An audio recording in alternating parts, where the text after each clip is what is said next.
Boa noite. Gostaria de hoje iniciar com vocês, fazendo uma oração, dando uma bênção, e agradecendo a Deus a disponibilidade de cada um de estar aqui, ter vindo todos os dias. Acho que esse é o terceiro, quarto encontro já, Nós estamos vivendo um tempo difícil, talvez por isso, muitos não podem participar, mas graças a Deus temos aí os meios de comunicação, também chega até eles, também os novos, que começam a sua formação para começar a servir os novos e os que estão voltando também, sejamos todos bem-vindos. Vamos pedir pela intercessão Frei Galvão, nosso padroeiro, São Judas, o dono da casa, que abençoe cada um de nós. Ave Maria, cheia de graça, o Senhor é convosco. Bendita sois vós entre as mulheres, e bendito é o fruto do vosso ventre, Jesus. Santa Maria, Mãe de Deus, rogai por nós, pecadores, agora e na hora de nossa morte. Amém. Deus continue abençoando esta formação, abençoando também o Jefferson, que na disponibilidade está aí, acredito eu que está sendo muito bom. Esse é sobre cada um de vocês. Bênção de Deus Todo-Poderoso, Pai, Filho e Espírito Santo. Amém. Boa formação. Obrigada.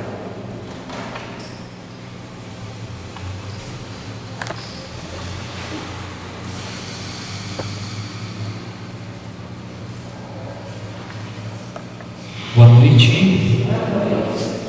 Vamos então prosseguir com a nossa formação, hoje fazendo a segunda parte daquele bloco que nós iniciamos a semana passada, o bloco de hermenêutica, ou seja, o bloco onde nós procuramos entender o modo como a igreja interpreta as Sagradas Escrituras. Então hoje nós concluímos este tema da hermenêutica, da interpretação bíblica.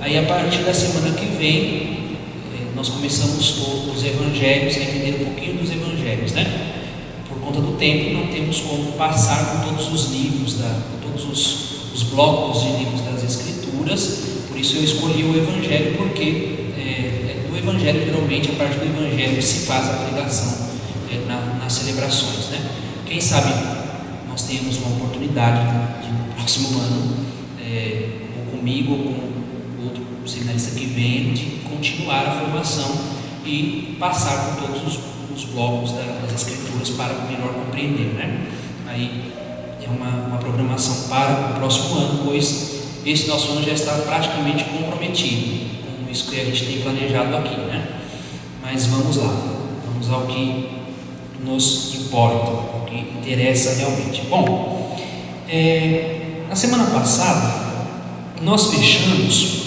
com a questão de como a igreja detém autoridade para estabelecer uma régua e determinar quais são os livros que compõem as Sagradas Escrituras. Portanto, quais são os livros que divinamente revelados compõem as Sagradas Escrituras, aqui entendida como o Antigo e o Novo Testamento. Aí eu expus os critérios, aqueles 4 critérios que colocam esses livros todos na régua, sobretudo os do Novo Testamento, uma vez que o Antigo Testamento já é uma consolidação do povo judeu, e a igreja pega essas escrituras sagradas entendidas como a Torá, o Pentateuco, os profetas e os escritos, que são os livros históricos misturados com os sapienciais. A igreja pega esses livros, junta com o Novo Testamento e apresenta como as Sagradas Escrituras. Quais são essas normas ou esses critérios utilizados pela igreja? São 4, nós já vamos falar: a apostolicidade, a leitura pública litúrgica, a leitura pública universal e a ortodoxia, isto é, os livros do Novo Testamento. Para serem considerados inspirados, eles tinham que ser lidos publicamente em todas as comunidades cristãs, todas as comunidades apostólicas, na liturgia, na celebração litúrgica, e tinham que obedecer à regra de ortodoxia, ou seja, não podiam dizer nada que contrariasse a fé, a compreensão de quem é Jesus, verdadeiro Deus e verdadeiro homem, né? Então, nenhum dos livros das Escrituras vão contrariar isso. Outra coisa que também é importante nós notarmos diante disso é que até o século II não se tinha a necessidade de condensar os livros escritos, reuni-los todos num único bloco. Quando é que a igreja faz isso? Por que a igreja faz isso? Por que a igreja reúne os livros que vão surgindo junto com os do Antigo Testamento e dizem: estes não são inspirados, essa aqui é a nossa Sagrada Escritura? Quando surgem as heresias, justamente quando surgem as heresias, quando se começa a colocar em questão algumas verdades de fé, é que a igreja vê a necessidade de firmar um cânon, de firmar uma regra para dizer quais são os livros revelados e quais não são, né? Então, primeiro a comunidade cristã faz a experiência de Cristo, estão próximas ali dos eventos referentes a nosso Senhor e fazem essa experiência nas comunidades, né? Vivem essa experiência de Jesus Cristo, a sua vida, o seu mistério pascal, e em dado momento aí tem a necessidade de fazer de canonizar os textos, né? De estabelecer uma regra para estes textos, com essas 4 normas que nós ouvimos aqui. Ouvimos também a semana passada, a partir da exortação apostólica do Papa Bento XVI sobre a palavra de Deus, a Verbum Domini, que a igreja é o lugar originário de interpretação da Escritura, e a Escritura é a vida da igreja, quer dizer, é a igreja quem faz, quem reúne, quem organiza os livros sagrados e diz: estes são divinamente revelados, e é a igreja quem tem, portanto, o papel de interpretar essas Escrituras, de tal modo que é com a igreja da igreja que nós recebemos a interpretação das Sagradas Escrituras. Portanto, não podemos fazer uma livre interpretação das Escrituras. Eu não posso pegar nenhum texto e interpretá-lo livremente, né? Porque é a igreja quem tem o caminho para fazer essa interpretação, sobretudo com a tradição dos padres da igreja, né? A ninguém é dado a autoridade de fazer uma interpretação livre das Sagradas Escrituras. Pegar um texto, deixa eu interpretar aqui, não. A igreja já fez uma interpretação, e é com esta interpretação da igreja que a gente compreende as Sagradas Escrituras, tá? Qual é a chave que nos faz compreender toda a Escritura? E qual é a chave que nos faz entender o fundamento da nossa fé? Jesus Cristo. Então, é a partir de Jesus Cristo que eu entendo o tesouro contido nas Sagradas Escrituras. É a partir do seu mistério pascal que eu compreendo as Escrituras. Isso aqui nos remete à questão da unidade entre o Antigo e o Novo Testamento.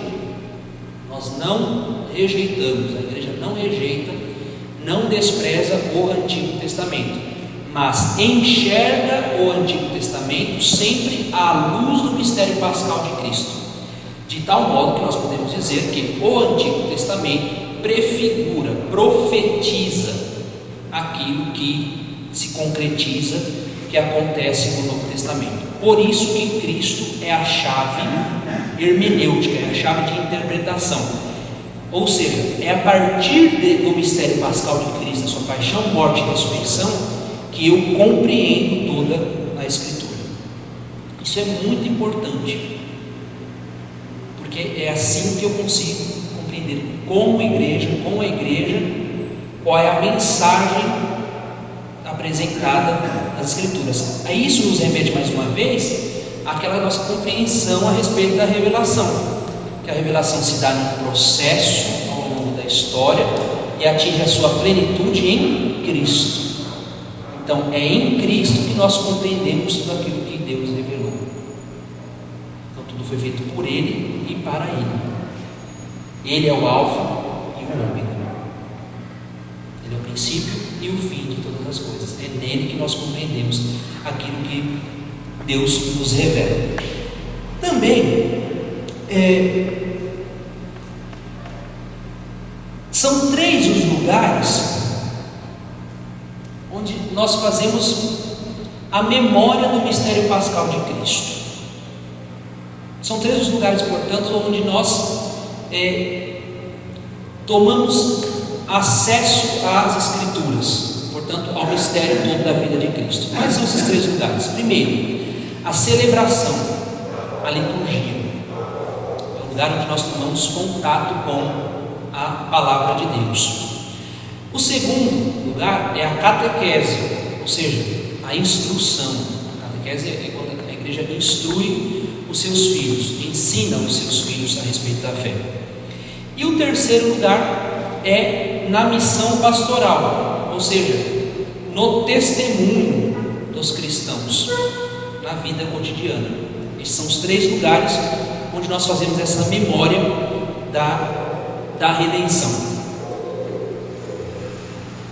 Portanto, o Novo Testamento justifica o Antigo.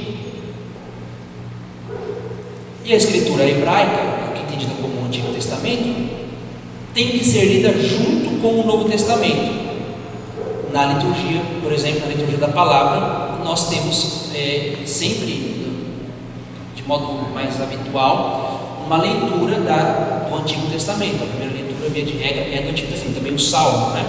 E a segunda leitura, sempre tirada do Novo Testamento, junto com o Evangelho, com exceção do tempo pascal. No tempo pascal, os domingos do tempo pascal, nós temos 2 leituras do Novo Testamento, realmente de Atos dos Apóstolos, talvez uma epístola de São Pedro, ou do Apocalipse. Sempre tem ali 2 leituras do Novo Testamento, mas em regra, ao longo do ano, nós temos uma leitura do Antigo e outra do Novo Testamento. Isso aqui é muito interessante também nós notarmos, é que é uma chave para nos ajudar na preparação das reflexões, das homilias.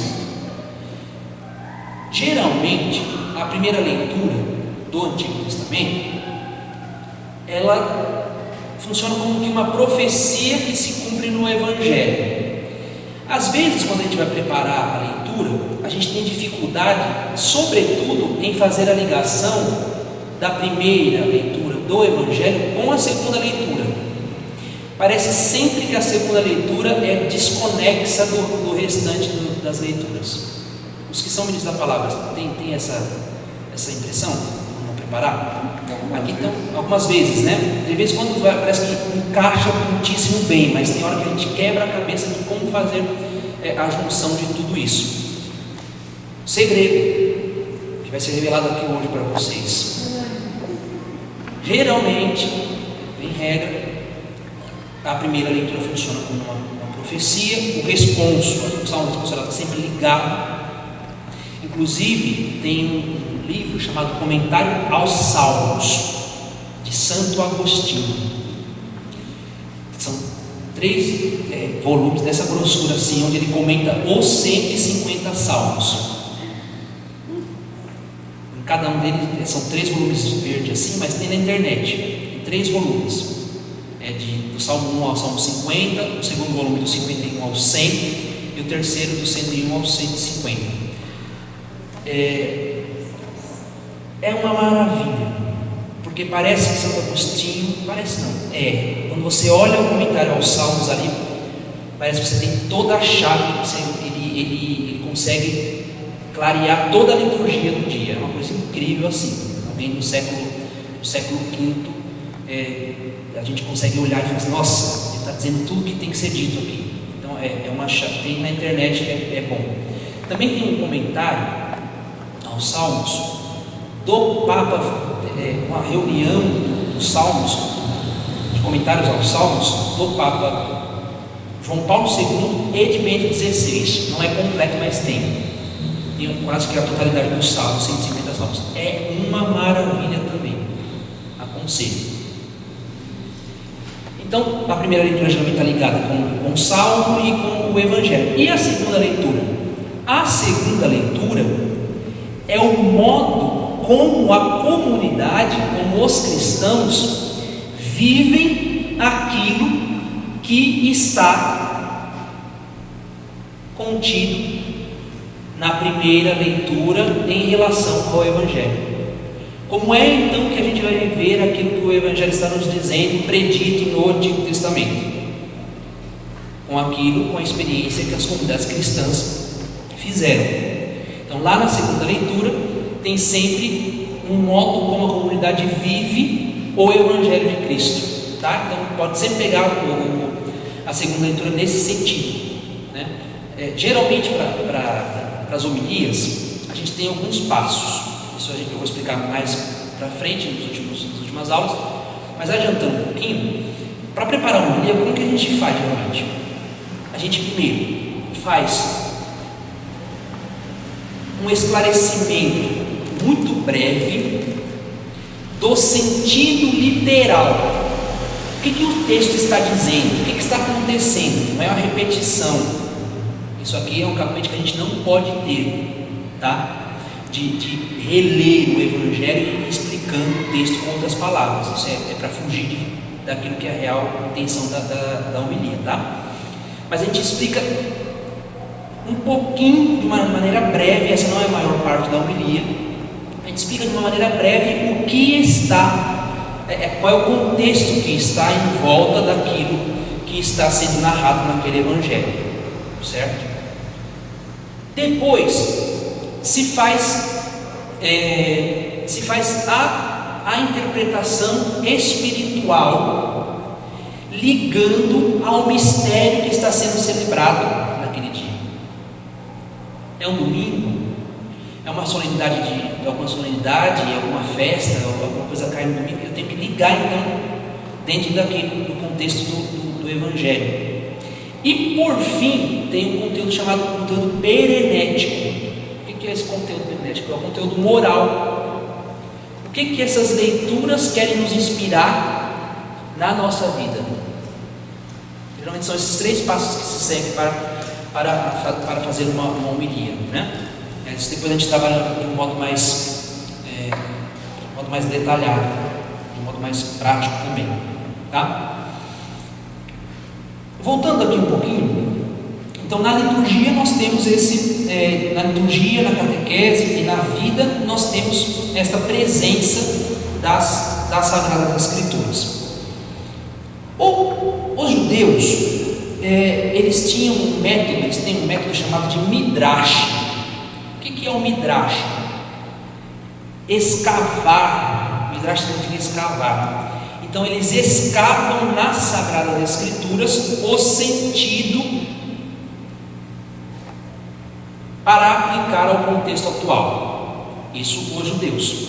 Agora, o midrash cristão, ou seja, esse escavar das Escrituras, a igreja tira das Escrituras o seu sentido e aplica sempre tomando os mistérios de Cristo, iluminando com os mistérios de Cristo. Então sempre algum mistério da vida de Cristo é que vai iluminar, que vai dar sentido às letras das Sagradas Escrituras, certo? São Paulo diz que a letra mata, mas o Espírito vivifica. Para os judeus, a letra ela é sempre morta, mas quando ela é verbalizada é que ela ganha vida, é que ela ganha sentido. a gente toma um pouquinho dessa ideia aqui. O que significa? Que a leitura, a Escritura tem que ser interpretada pela igreja, porque senão, sempre interpretada à luz do Espírito Santo, senão é simplesmente letras. A interpretação faz o quê? Ela vai atrás, ela vai investigar qual é o mistério que está por detrás de cada uma das palavras apresentadas nas Escrituras. Porque se não se faz a interpretação, você faz uma leitura fundamentalista. Quer dizer, você não entende, não extrai do texto o sentido que Deus quer apresentar. Por isso a importância desta interpretação, porque essas letras precisam ser interpretadas para se descobrir o sentido por detrás delas. É justamente isto que faz a interpretação das Sagradas Escrituras na igreja. Escava, procura o sentido daquilo que Deus está apresentando. Por isso que quando nós falamos de interpretação de hermenêutica bíblica, nós falamos de dois sentidos das Sagradas Escrituras. As Sagradas Escrituras nos apresentam o sentido chamado literal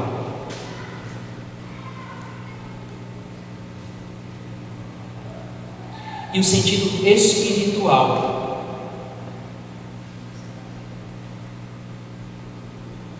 Então, são dois sentidos, dois caminhos que nós temos para a interpretação das Escrituras: o literal e o espiritual. O literal é justamente aquilo que nós estamos explicando ao longo desses dias, que é a busca de compreensão do contexto, certo? Nós sempre buscamos um contexto nas Escrituras, de tal modo que a gente pode dizer que, no sentido literal, a gente lê um texto como uma literatura que tem um gênero, apresenta um gênero literário, como nós vimos na semana passada, estruturas que nos permitem fazer uma melhor interpretação dos livros. Ela tem um contexto, uma língua na qual foi escrita, tem um contexto político, etc., que precisa ser visto, precisa ser investigado.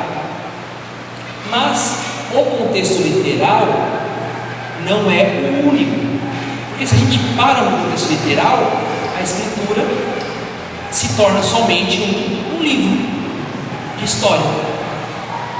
Por isso que, junto com o sentido literal, esse sentido que busca o contexto em que o texto foi feito, nós temos também o sentido espiritual, que é justamente isso. Não podemos ler a letra pela letra, mas precisamos buscar por detrás das letras os mistérios que Deus quer revelar. Mas antes de nós entendermos um pouquinho mais desse sentido espiritual, vamos ver na Bíblia, nas Escrituras, como é que se dá a unidade entre o Antigo e o Novo Testamento. Existe uma unidade entre o Antigo e o Novo Testamento. Nós não podemos desprezar o Antigo em detrimento do Novo, mas os dois precisam ser lidos juntos a partir daquela chave que a gente já disse. A partir de Jesus Cristo é que eu compreendo a totalidade das Escrituras. Mas como é que se apresenta, como é que os padres da igreja, aqueles que fizeram a interpretação das Escrituras, como é que os santos enxergam essa unidade das Escrituras? Então são 3 critérios apresentados pelos padres da igreja para se perceber essa unidade entre Antigo e Novo Testamento. Primeiro, promessa e cumprimento. Eu já volto aqui nesse sentido espiritual das Escrituras, tá? Vamos ver antes aqui os critérios para enxergar essa unidade entre o Antigo e o Novo Testamento, ou o Primeiro e o Segundo Testamento, ou a escritura veterotestamentária e a neotestamentária. Vetero é antigo, tá? São vários modos de se dizer Antigo e Novo Testamento. Antigo e Novo Testamento, Primeiro e Segundo Testamento, escritura veterotestamentária, escritura neotestamentária, porque tem teólogos que evitam usar Antigo e Novo Testamento justamente para não dar a impressão de que o novo é mais importante que o Antigo, etc. e tal. O Novo precisa ser enxergado como a plenitude daquilo que está tipificado no Antigo. Então, por isso que se usa várias denominações para se dizer Antigo e Novo Testamento. Mas quais são esses 3 critérios utilizados pelos padres da igreja? Primeiro, promessa ou cumprimento.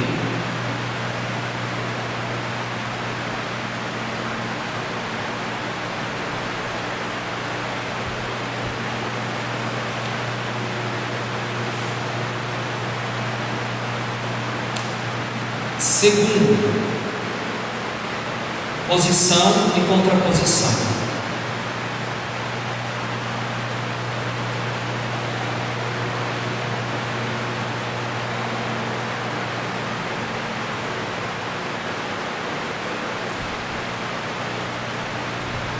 Terceiro, inserção e substituição.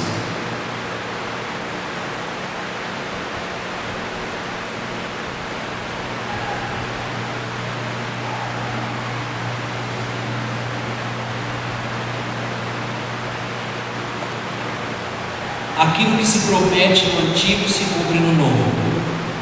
Aquilo que é posto em algumas ocasiões é contraposto no Novo. Aquilo que se insere no Antigo se substitui no Novo. Vamos ver isso na prática. Promessa do cumprimento. Zacarias 9:9.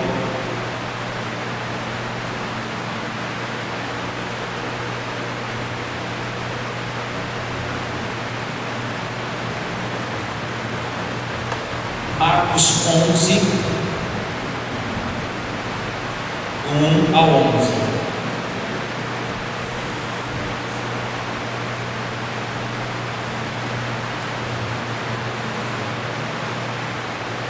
Inclusive, existe um modo católico de fazer a separação entre capítulos, versículos, né? Depois eu mando lá no grupo dos ministros um textinho falando sobre os modos se bem que nas introduções de todas as Bíblias tem um modo de separação, mas isso é importante, tá? Porque os protestantes separam os capítulos de versículos de outra maneira. Esse é um modo católico sempre de separação.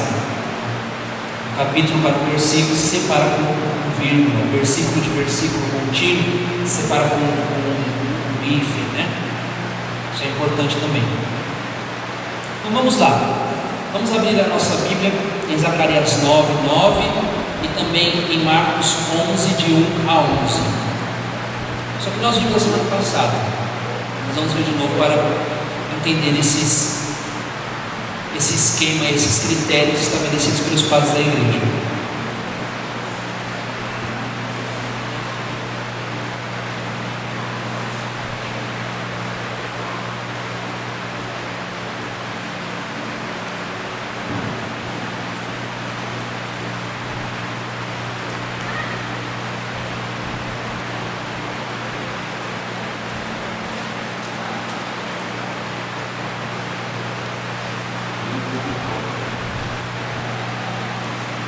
Zacarias é um dos últimos profetas, né?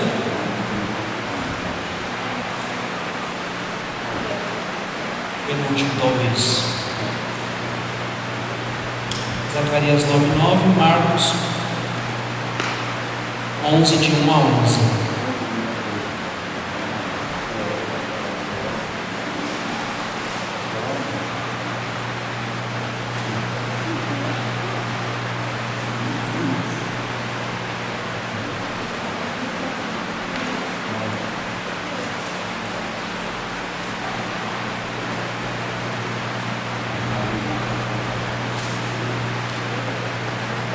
Alguém? Fazer as vezes?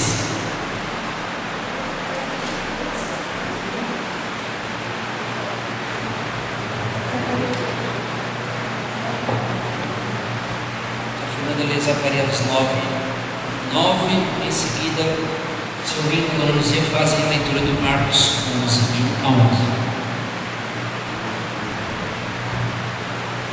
Assim disse Yahvé dos exércitos, que vossas mãos se revigorem,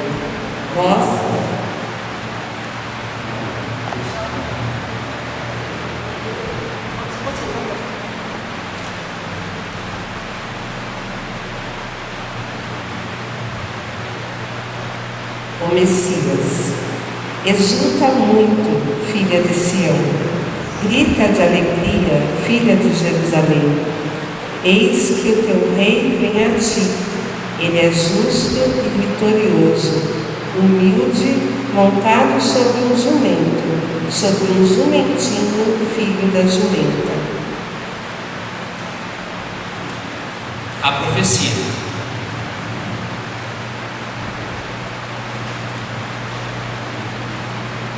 Jesus e seus discípulos se aproximaram de Jerusalém, diante de Betfagé e de Betânia, perto do monte das Oliveiras.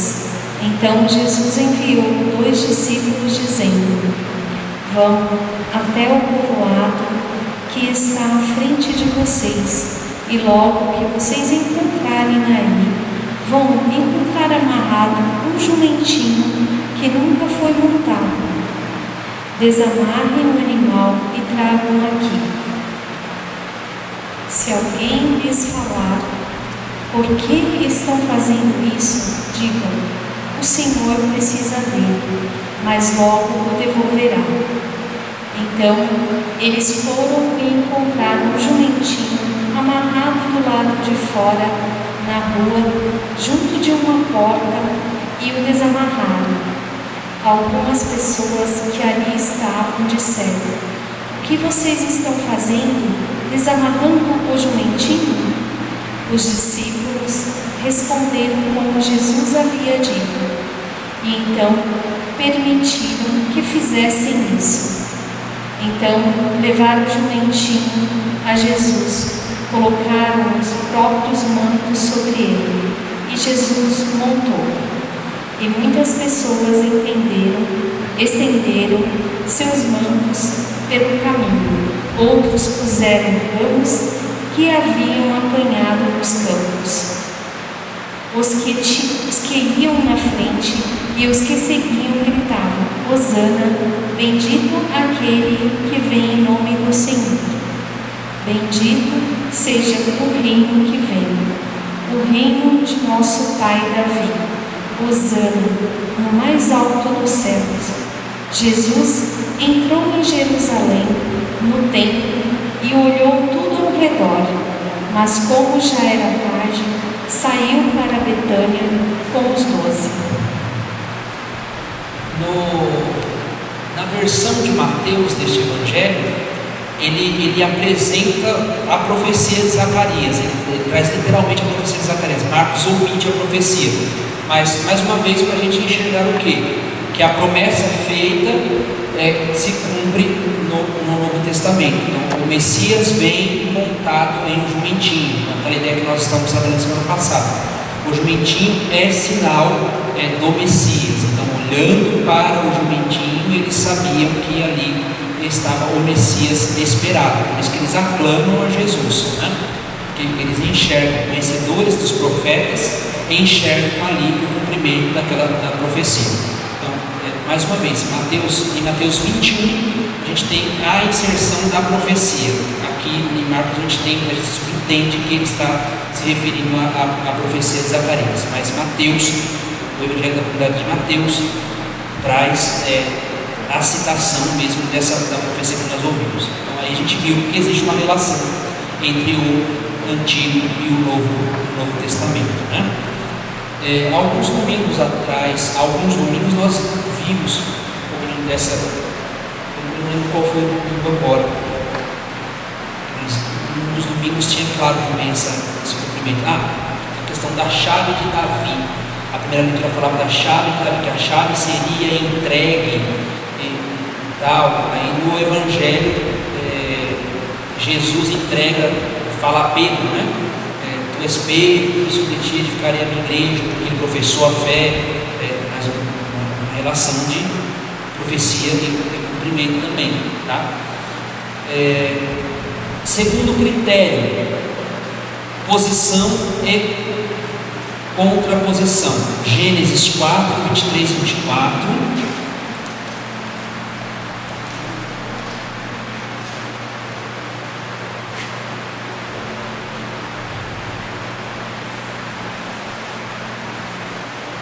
E Mateus 5, 38 e 39.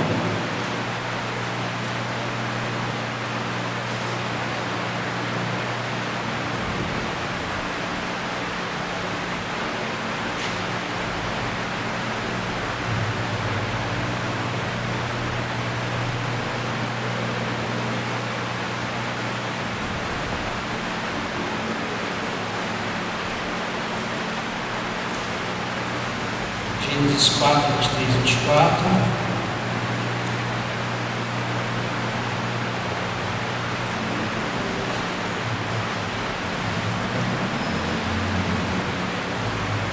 E Mateus 5, 38 e 39.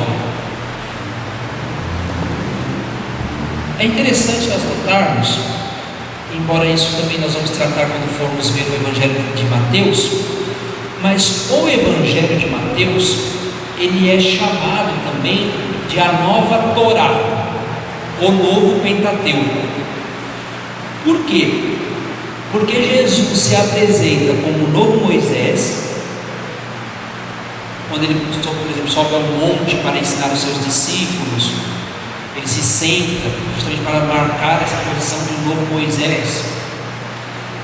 E também porque o Evangelho de Mateus, ele traz 5 discursos. Se a gente for ver, ele traz 5 discursos: o discurso das parábolas do reino, a igreja, o missionário, o discurso escatológico. Ele traz 5 discursos, fazendo justamente referência aos 5 livros da Torá. Então tem essa relação de ser uma nova Torá. Também porque o livro de Mateus, o Evangelho de Mateus, ele é escrito na comunidade judaica e é o primeiro livro do Antigo Testamento que foi traduzido para o hebraico. Foi o primeiro livro traduzido para o hebraico, para a língua originária da Palestina do tempo de Jesus.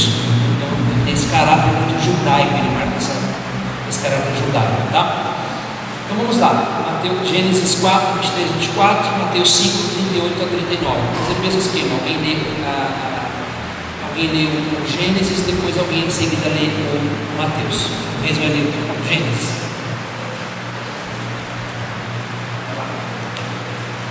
Lameque disse que suas mulheres, Ada e Sela, ouçam minha voz, mulheres de Lameque, escutem minha palavra. Por uma ferida eu matarei um homem, e por uma cicatriz matarei um jovem. Se a vingança de Caim valia por 7, a de Lameque valerá por 77. Então veja, aqui ele está falando de vingança.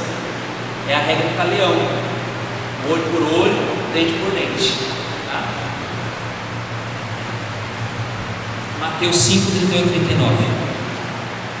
Tendes ouvido o que lhe foi dito. Tendes ouvido o que lhes foi dito. Gênesis 4, 23 e 24. Olho por olho, dente por dente. Eu, porém, vos digo: não resistais ao mal. Se alguém te ferir a face direita, oferece-lhe também a outra. Então vejam, vocês ouviram olho por olho, dente por dente. Então a vingança tem que ser na mesma medida, tem que ser vingado.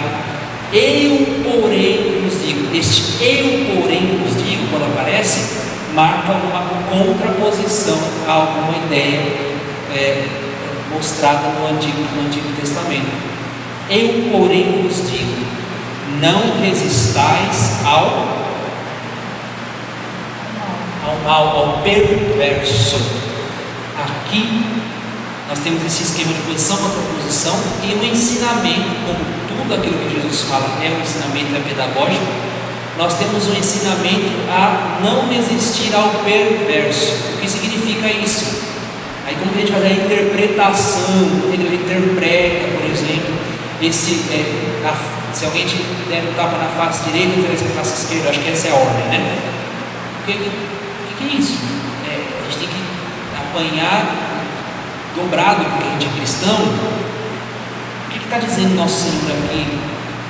Qual é o sentido por detrás dessas palavras? Nosso Senhor está dizendo o seguinte: que o perverso se alimenta de perversidade. A partir do momento que você vira a face esquerda, não literalmente, você rompe com o esquema de perversidade. É como se você dissesse: quer bater? Bate no outro também. Por quê? O cara que vai bater na face, ele quer o quê? Gerar raiva, ele quer que você venha para cima para revidar, né? Para você perder a razão. Então Jesus está falando assim: não, dar a face esquerda significa justamente isso, romper com a maldade, não alimentar aquilo que move quem está te agredindo. E aí também aqui nós ouvimos alguns dias no Evangelho também tirado de Mateus, a respeito quando nosso Senhor pergunta, quando Pedro pergunta ao nosso Senhor: Senhor, quantas vezes devo perdoar? Até 70 vezes 7? Não, até 7 vezes. Aí nosso Senhor diz: não até 7 vezes, mas até 70 vezes 7. Quer dizer, nosso Senhor disse para São Pedro: não, você não tem que perdoar só essa quantidade de vezes, mas você tem que, a misericórdia ela é ilimitada. 70 vezes 7 significa isso aqui, e 100, né? 70 vezes 7 é transliterado para palavras, né? Ele significa sempre, vai dar sempre no hebraico, né? No grego aqui no caso, sempre. Quer dizer, não somente, não se trata de uma questão numérica, 70 vezes 7, mas trata da largueza da bondade de Deus, a largueza da misericórdia de Deus. E mais do que perdoar sempre, também em jogo está o que aqui? O momento em que se deve perdoar. A partir de qual momento se deve perdoar? Desde o princípio. Aí vem uma interpretação espiritual de São José Maria Escrivá, que eu usei inclusive quando foi esse evangelho. Este sempre indica que o momento em que se deve perdoar alguma ofensa é no princípio da ofensa. Desde o princípio da ofensa. O cristão ele perdoa desde sempre. Ele não espera o segundo momento, mas sendo ofendido ele já perdoa. Aqui está uma característica do modo de perdão do cristão. Então aí nós vemos uma posição, uma contraposição. Terceiro esquema, terceiro critério: inserção e substituição. Levítico 1:10.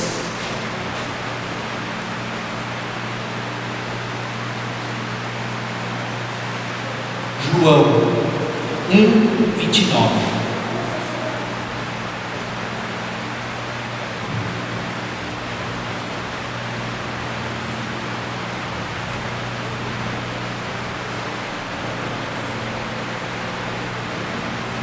Levítico 1:10, João 1:29.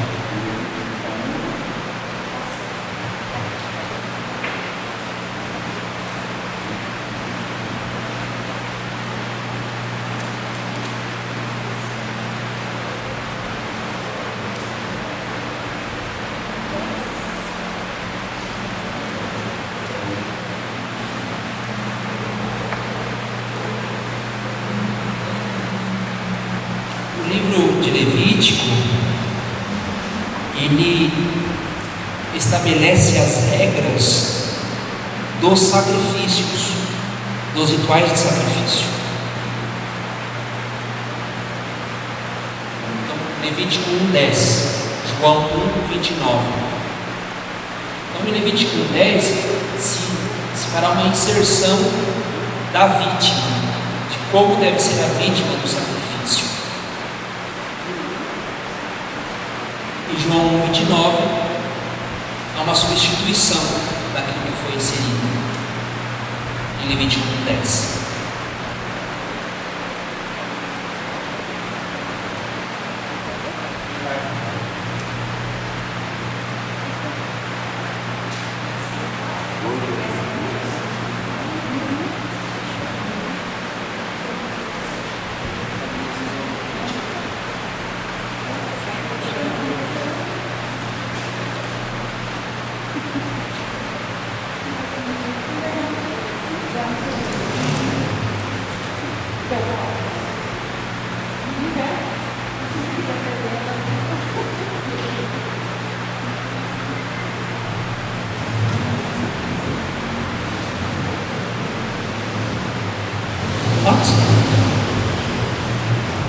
O Senhor chamou Moisés e falou da tenda da reunião.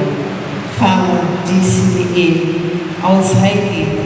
Disse-lhe ele: quando de vós fizer uma oferta ao Senhor, será dentre o gado maior ou menor que ofereceis? Holocausto. Se a oferta for um holocausto tirado do gado maior, oferecerá o macho sem defeito e oferecerá a entrada de tenda da reunião para obter o favor. O favor do Senhor.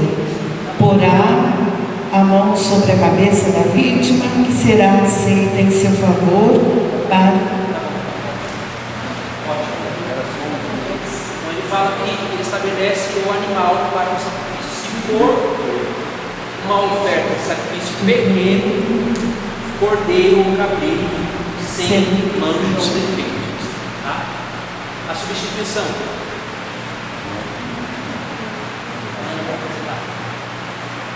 Mateus, João 1:29.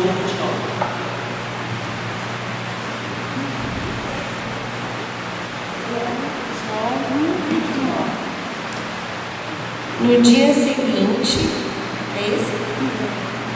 João viu Jesus que vinha a ele e disse: eis o Cordeiro de Deus que tira o pecado do mundo.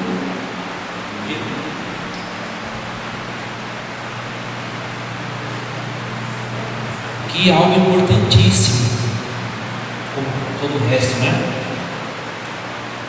Nosso Senhor é o Cordeiro, quer dizer, na nova aliança, não mais os sacerdotes oferecem uma outra vítima,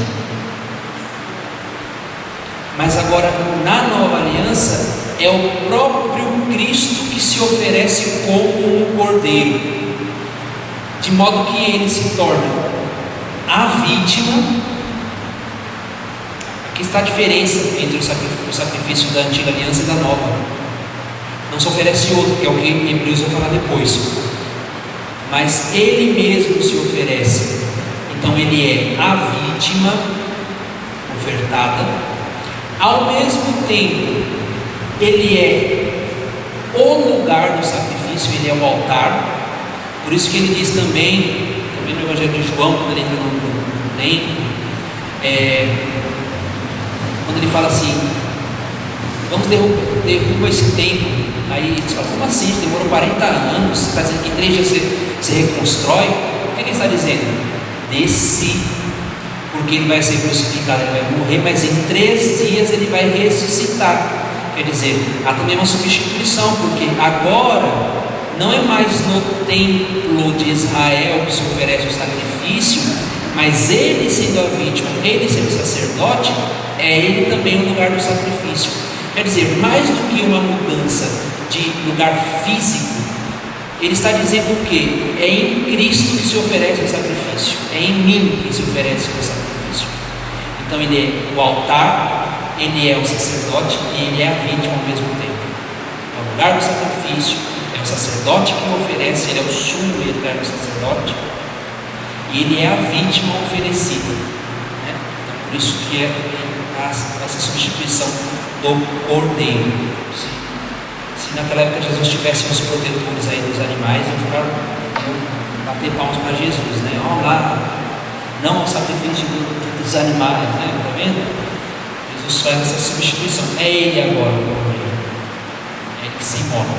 Mas aí, imolado, já não morre, vive eternamente. Por isso a imagem do cordeiro de pé, porque ele é o cordeiro que foi imolado, mas que ressuscitou. Não? Entendido isso aqui? Então aqui deu para ter uma ideia da relação que há entre os dois testamentos, né? Alguma pergunta até aqui? Eles não aparecem na leitura dessa forma, né? Um contrapondo o outro, no mesmo dia, no mesmo dia. Desculpa, eles não aparecem na liturgia exatamente assim. Levíticos com João. Não, mas Gênesis pode, com Mateus. mas pode acontecer. Mas pode acontecer, como eu disse a respeito dessa leitura, de quando Jesus confia as chaves da igreja a Pedro. É um exemplo de profecia cumprimento, por exemplo, de promessa cumprimento. Acontece isso, porque ele fala que a chave será dada a alguém, e é justamente o que Jesus faz, ele dá a chave, ele outorga a alguém a autoridade para desligar e ligar, né? Pode acontecer. Mais uma pergunta sobre isso? Muito complicado? Eu espero não ser complicado demais. E se for complicado demais, eu peço desculpas de antemão, tá? Tranquilo? Então vamos a mais uma segunda parte para a gente encerrar. Mais do que, retomando, mais do que fazer uma interpretação literal das Escrituras, compreendendo sempre a interpretação literal como aquela que vai ao contexto, à língua, ao que está acontecendo no momento em que o texto está relatando. É de suma importância unir a leitura ao sentido literal à leitura espiritual. É justamente aquilo que falava semana passada, que os papas, por exemplo, Pio XII, alertou de que não se fizesse uma leitura tão somente crítica das Escrituras, reduzindo as Escrituras a um simples livro ou a um conjunto de livros históricos, etc. Mas que sempre se fizesse essa leitura das Escrituras na analogia da fé, ou seja, unida à fé, sempre assistido pelo Espírito Santo de Deus. Então o catecismo, mais uma vez tirando dos padres da igreja, apresenta 3 sentidos espirituais para as Escrituras. Nós já sabemos qual é o sentido literal, agora o sentido espiritual, ele apresenta-se em 3 sentidos. Quais são? Primeiro, o que o catecismo diz nesse sentido espiritual? Graças à unidade do projeto de Deus, não somente o texto da Escritura, mas também as realidades e os acontecimentos de que ele fala podem ser sinais. Aí vem os 3 sentidos. O primeiro é chamado sentido alegórico. Alegórico lembra de representação. Podemos adquirir uma compreensão mais profunda dos acontecimentos reconhecendo a significação deles em Cristo. Quer dizer, o sentido alegórico nos faz pensar em que aquilo que acontece, sobretudo no Antigo Testamento, representam, prefiguram os acontecimentos referentes a Jesus Cristo. Então, por isso que o primeiro sentido espiritual é o alegórico. Fazem referência ao mistério de Cristo. Assim, a travessia do Mar Vermelho é um sinal da vitória de Cristo e também do batismo.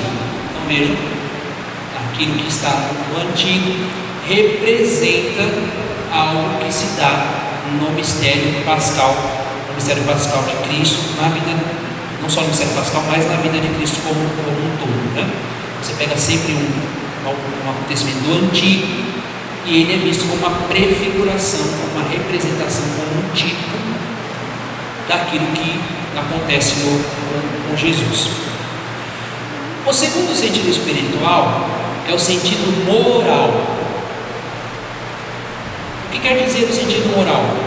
Os acontecimentos relatados na Escritura devem conduzir-nos a um justo agir. Quer dizer, aquilo que está nas Escrituras deve incidir na vida dos cristãos, na vida dos que creem. Eles foram escritos para a nossa instrução, diz 1 Coríntios 10, 11. A palavra serve para apresentar o mistério, para mostrar o Antigo Testamento, sobretudo, para mostrar algo que vai acontecer com Cristo, na vida de Cristo. Serve também para instruir o agir, como se deve agir. Aquela ideia, mais uma vez, aqui dos livros, dos textos apresentados na segunda leitura. Ele mostra a conduta que a comunidade deve ter para cumprir o ensinamento do Evangelho. O terceiro sentido é o sentido anagógico. Anagógico.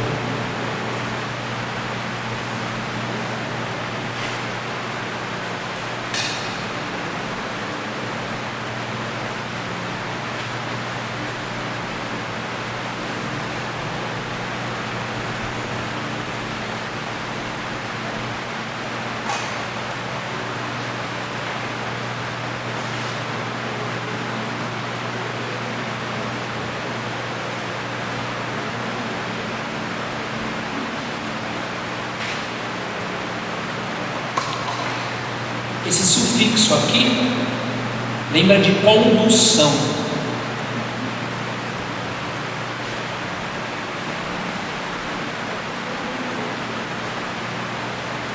O sentido anagógico: podemos ver realidades e acontecimentos em sua significação eterna, conduzindo-nos à nossa pátria.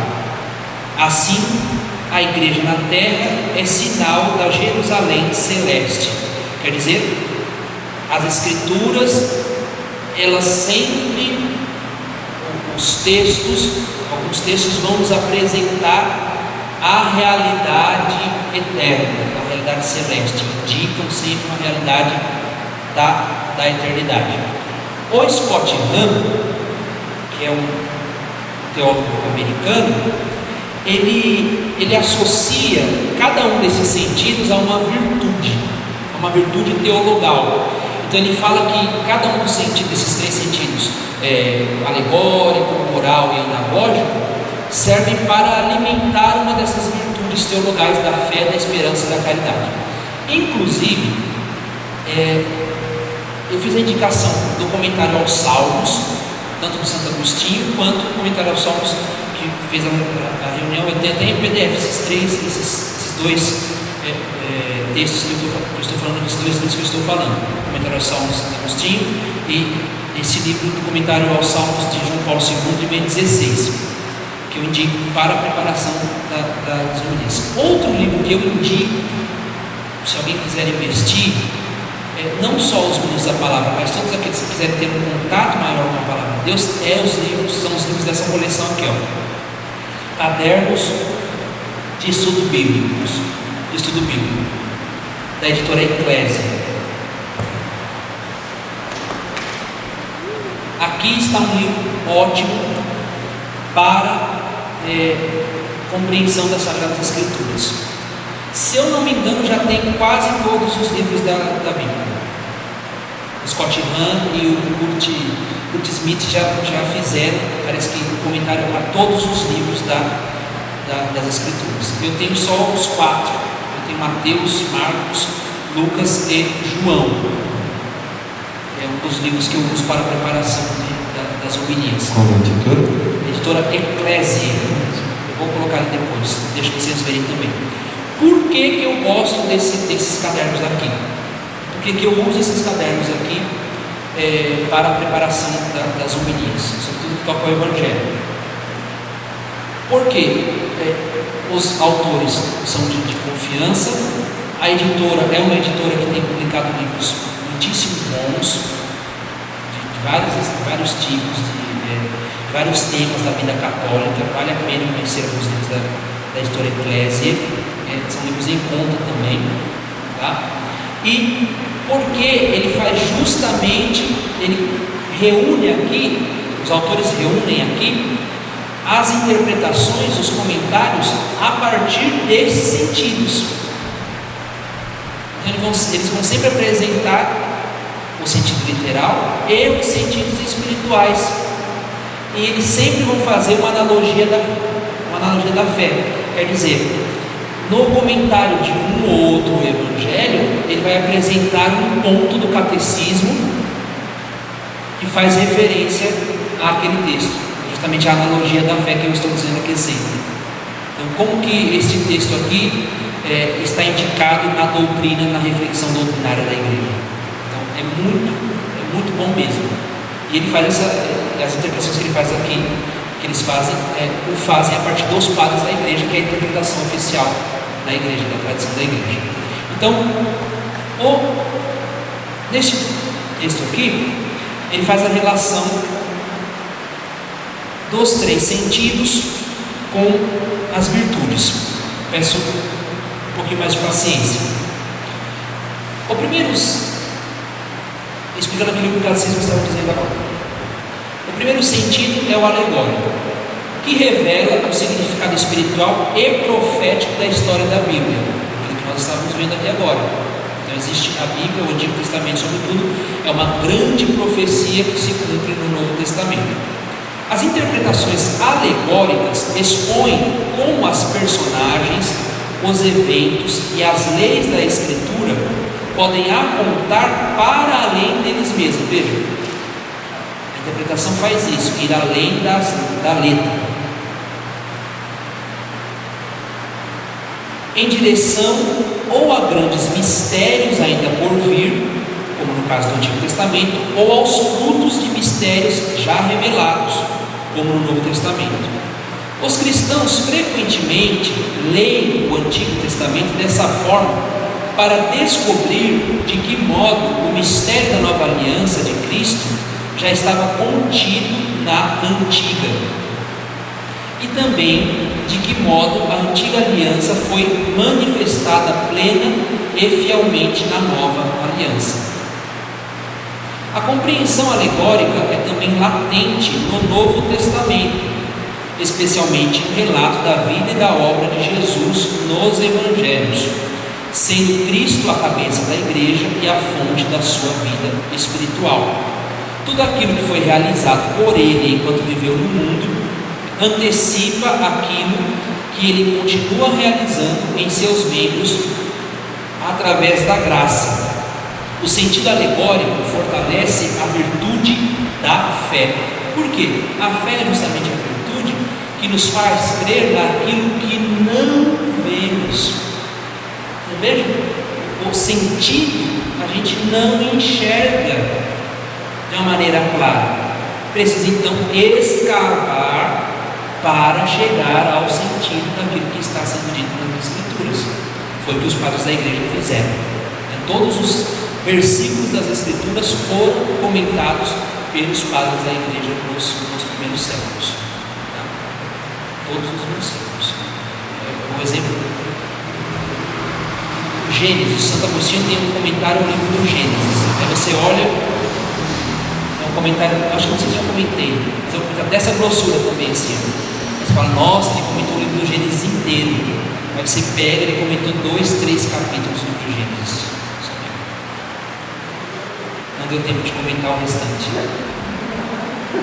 Mas você tem todos os capítulos comentados pelos padres da igreja, das Escrituras. Né? Então, esse é o sentido alegórico, então é buscar aquilo que não está evidente, coisa que os protestantes não entendem, inclusive. Né? O segundo sentido moral, ou tropológico, que revela como as ações do povo de Deus no Antigo Testamento e a vida de Jesus no Novo nos incitam a criar hábitos virtuosos em nossa própria vida. Nesse sentido, da Escritura se tiram alertas contra vícios e pecados, assim como nele se encontra a inspiração para se perseguir a pureza e a santidade. O sentido moral fortalece a virtude da caridade. Interessante, porque a virtude da caridade é justamente isso: o amor para com Deus e o amor para com o próximo, o modo de se relacionar, se unir a Deus e conviver em sociedade, conviver com as outras pessoas. Quer dizer, quem tem vícios, quem sempre deixa de se der com os vícios, não consegue viver, se unir a Deus, e não consegue também viver com as outras pessoas. Por isso a necessidade da virtude da caridade. Terceiro, o anagógico. O terceiro sentido espiritual é o anagógico, que acende-nos à glória celeste. Mostra-nos como um incontável número de eventos contidos na Bíblia prefiguram nossa união final com Deus na eternidade. Revela-nos como as coisas visíveis da terra são imagens das coisas invisíveis do céu. O sentido anagógico leva-nos a contemplar nosso destino e, portanto, é próprio para o fortalecimento da virtude da esperança. A virtude da esperança é justamente isso: é esperar daquilo que nós ainda não vemos, que é aquilo que está contido na fé, a eternidade, aquilo que Deus preparou-nos para a eternidade. Então, esses são os três sentidos que nós podemos encontrar no modo como a igreja vai interpretar as Escrituras. Por fim, também tomando do catecismo, os autores falam a respeito desses três, falam de três critérios sobre o estudo, sobre a interpretação das Escrituras. Devemos prestar muita atenção ao conteúdo e à unidade da Escritura inteira, o que nós fizemos aqui, enxergar que existe uma unidade entre o Antigo e o Novo Testamento. 2. Devemos ler a Escritura dentro da tradição viva da igreja. Mais uma vez, isso que nós vimos aqui, como os padres vão interpretar aquilo que está nas Escrituras. Na semana que vem eu trago talvez alguma interpretação dos padres da igreja. Vou trazer a Catena, que reúne os comentários dos padres da igreja aos evangelhos. Vou trazer para a gente dar uma olhada em como funciona isso aqui. 3. Devemos estar atentos à analogia da fé, como que a doutrina reflete algum conteúdo que está nas Escrituras, né? Quer dizer, a nossa fé católica vai nos levar às Escrituras, porque é nas Escrituras que estão os princípios doutrinais da igreja, o que eu falava na outra semana também, de que a doutrina reflete a partir de um princípio. Este princípio está contido na revelação, está contido na palavra de Deus. Nenhum conteúdo doutrinal ele é tirado do nada, mas ele sempre tem um princípio, um ponto de partida da Escritura. Certo? Alguma pergunta?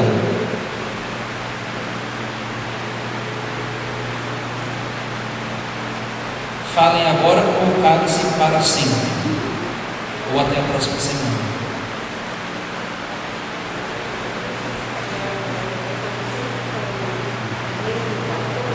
Sim, os cadernos são todos comentados por esses dois autores, o Scott Hahn e o Kurt Smith.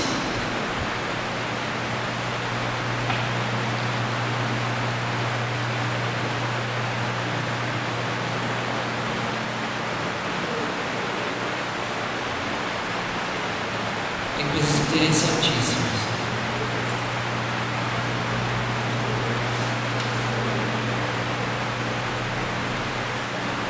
Deixa eu também para vocês darem uma olhadinha, tá?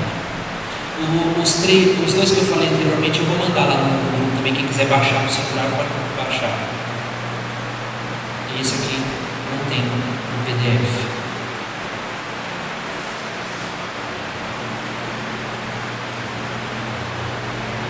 Aqui um exemplo de uma narrativa, de um sentido alegórico das Escrituras. Ele comentando aqui o capítulo 1, versículo 7, quando João Batista diz não ser digno de desamarrar a sandália dos pés do Messias. Então diz o texto, eu não sou digno. Aí ele comenta, uma evidência da humildade de João, desamarrar e carregar as sandálias era uma tarefa servil, reservada para os escravos que serviam a um senhor. João se considera indigno até de prestar uma tarefa de escravo ao Messias. Então veja, ele fez uma interpretação literal. Agora, uma interpretação espiritual. As sandálias de Jesus, feitas de pele de animal morto, representam a humanidade morta em pecado. Ora, pela encarnação, Cristo se vestiu da nossa própria natureza. Tal milagre se mostra tão profundo que nem João Batista está apto a desvendar ou explicar esse mistério do Deus feito homem. Que coisa, né? Também tem um significado jurídico aqui, porque se João desamarra as sandálias, ele se coloca no lugar do Messias. Então, por isso que ele não desamarra, porque ele não é Messias, né? Veja? Alguma pergunta? Não? Alguma reclamação? Denise tem uma pergunta lá. Manda o microfone na tela para sair o pessoal ouvir. Viu, Jefferson? Eu não tenho pergunta, eu só tenho uma afirmação e esclarecimento. Diante dessa sua apresentação para nós, eu estava recordando aqui onde a gente celebrou a festa de Santa Teresinha. Nossa, fica muito fácil da gente ser santo também.